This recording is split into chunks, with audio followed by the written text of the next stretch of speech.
मित्रांनो, खालचा व्हिडिओ भरपूर काही शिकून जातोय बरं का. खालच्या व्हिडिओमध्ये एक लहान मुलगा मोबाईल मध्ये व्यस्त असतो, तेवढं त्याचे वडील येतात.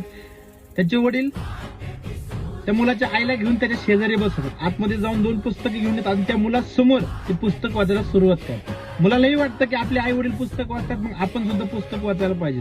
मुलगा जातो, पुस्तक घेऊन येतो, मोबाईल साईडला ठेवतो आणि तो सुद्धा आपल्या आई वडिलांसारखं पुस्तक वाचायला सुरुवात करतो. आता यावरून एक गोष्ट समजते की आपल्या मुलांची वागणूक ही आपल्या घरातील वातावरणाशी डिपेंड असते. आपल्या घरातली मोठे लोक काय करतात याच अनुकरण हे लहान मुलं करत असतात. आपण जर सतत मोबाईल मध्ये व्यस्त असो तर मुलं सुद्धा मोबाईल घेऊन बसतात, त्यांनाही मोबाईलची सवय लागते. आपण जर वेगवेगळ्या पद्धतीचे गेम, पुस्तक वाचायला सुरुवात केली तर मुलं सुद्धा पुस्तक वाचायला सुरुवात करतात. त्याच्यामुळं आपल्या मुलांची जर मोबाईलची सवय सोडायची असेल तर सर्वप्रथम आपल्याला मोबाईल सोडावा लागेल.